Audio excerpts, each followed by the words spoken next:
Even if you aren't a fan of classical music, you're probably at least familiar with what an orchestra is. Have you ever wondered why orchestras use the instruments they do?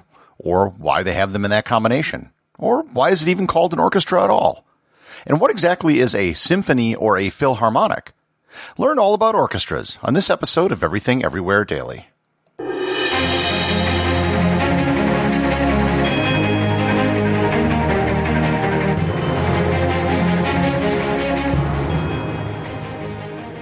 This episode is sponsored by Skillshare.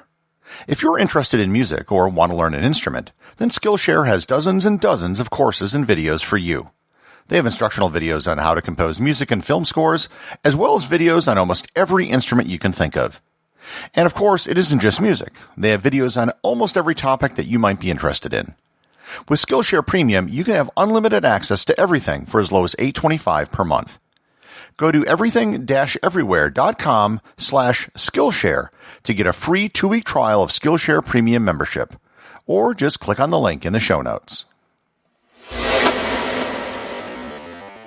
As with most subjects, it's necessary to define what you're talking about before you start getting into it. So with that, what's an orchestra? An orchestra is a group of musicians who play together. That's it. That's what an orchestra is. The term orchestra to refer to a collection of musicians didn't begin until the late 17th century in France and Italy. Prior to that, an orchestra in Latin meant the seating section of an arena for distinguished people, aka the VIP section. You might be thinking that there's more to it. For example, orchestras can have a large number of people, but that isn't necessarily the case. You can have a chamber orchestra, which only has as few as 4 people. Does the type of instrument used determine if something is an orchestra? Again, not really. A rock band might have someone that plays the violin, and an orchestra might have someone that plays guitar. Anything used in a band can be used in an orchestra, and vice versa. Plus, there are bands like marching bands, which have lots of people in them like an orchestra, and instruments which are closer to an orchestra. So, if you want to get technical, a band and an orchestra are pretty much synonymous when it comes to music. So, to that extent, the Electric Light Orchestra really is an orchestra. However, in our everyday use of the word, if you say you're going to see the orchestra, you don't mean you're going to go to a bar on Friday night to watch one of your friends play. If you say you're going to the orchestra, you're probably going to something that calls itself a symphony orchestra. Okay, so what's a symphony? A symphony is simply a long-form piece of music. To compare it to literature, a symphony would be a novel compared to a short story. So the song Bittersweet Symphony is not a symphony, but the full version of In-A-Gadda-Da-Vida just might be. The Greek origins of the word mean agreement or concord of sound, and it eventually came to mean a longer musical work in the late 18th and 19th centuries. Today it can be used as a shorthand for symphonic orchestra. If you say, I'm going to the symphony, most people wouldn't try to correct you. There are also groups that call themselves philharmonics. How is that different than a symphony orchestra? The word philharmonic means loving harmony, and the word in English was originally used as an adjective. You would have philharmonic societies. Today, it's pretty much synonymous with symphony orchestra, albeit a bit more fancy.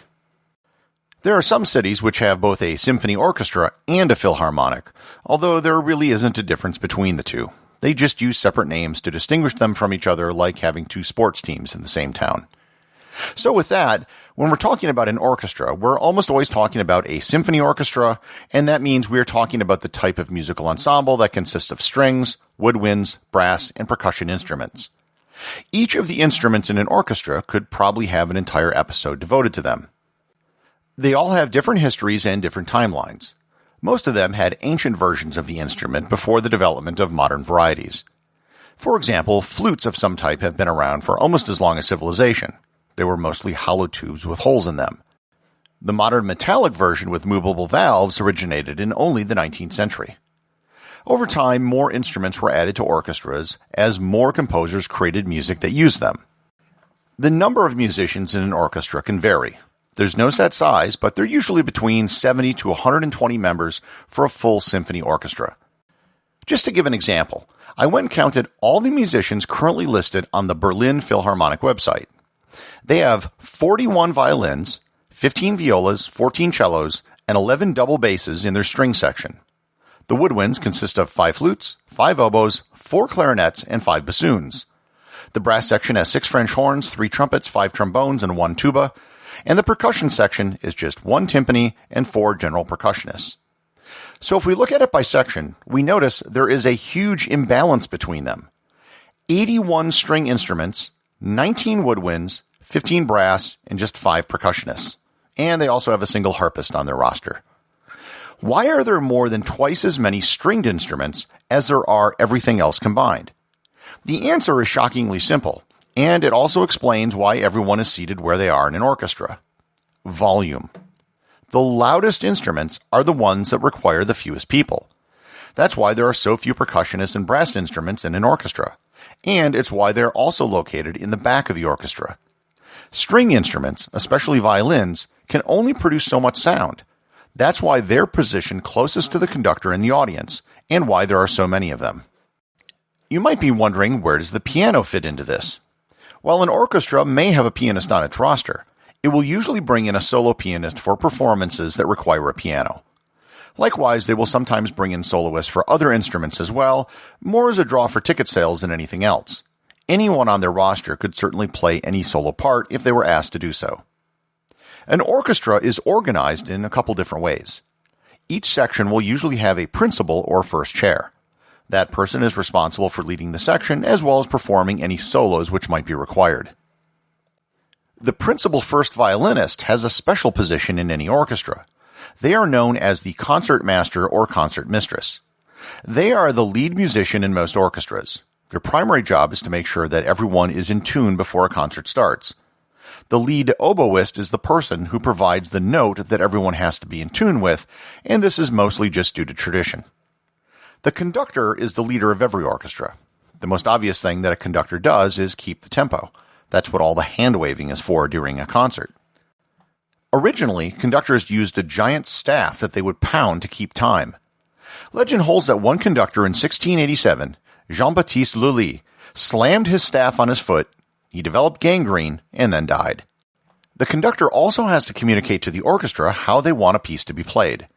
Not just the tempo, but what parts might be played louder or given more emphasis are decisions of the conductor. It might seem like every orchestra is playing every symphony the same way, but if you compare different performances with each other, the difference between them would become pretty obvious. The conductor also has to determine, or at least has a major say, in what the orchestra is going to play. An orchestra season will be set at least a year in advance. Finally, the conductor is the public face of the orchestra. If they do well, it's the conductor which gets the credit, and likewise, they get the blame if things go bad. Most of the top orchestras rehearse shockingly little. A play on Broadway may have weeks or months of rehearsals before opening night. A major orchestra might be playing several concerts a week. A cursory glance at the New York Philharmonic calendar shows that they had 17 days with scheduled concerts of some sort in May of 2021, all of which were canceled due to COVID, with at least a dozen different pieces scheduled and with several days that had multiple concerts. The majority of the time that an individual musician spends practicing will be alone and not with the full orchestra. A major orchestra can also be really big business. The New York Philharmonic has an $87 million annual operating budget. If you're a musician for a major orchestra, you can easily make over $100,000 per year. In 2015, the Los Angeles Philharmonic offered a base salary for musicians of $153,400. Concertmasters for some orchestras can make many hundreds of thousands of dollars per year. Top conductors can make millions or even tens of millions of dollars per year. However, most orchestras are not major orchestras. There are many more mid or lower level orchestras where musicians don't earn nearly as much. In fact, in many of them, the musicians are only part-time performers. Their regular jobs might be teaching music or performing for weddings. You might be wondering, what about vocalists? Orchestras usually don't have vocalists. If there's a need for a soloist, they'll usually bring someone in. If they're performing a piece that has a part for a chorus, like Beethoven's Ninth Symphony, they will usually work with another group for the performance. Operas are totally different beasts, and an opera company would be a totally separate organization from an orchestra. They might share musicians, as an opera will usually have fewer performances and require fewer musicians. Many musicians in New York, for example, might play for an orchestra and also play for Broadway musicals on the side. So, an orchestra is no simple thing. There are lots of moving parts, potentially over 100 performers, and millions of dollars of budget, all to create a single sound and to perform some of the world's greatest music. The associate producer of Everything Everywhere Daily is Thor Thomsen. If you'd like to support the show, please donate over at patreon.com. There is content only available to supporters, merchandise, and even opportunities for a show producer credit. If you know someone you think would enjoy the show, please share it with them. Also remember, if you leave a 5-star review, I'll read your review on the show.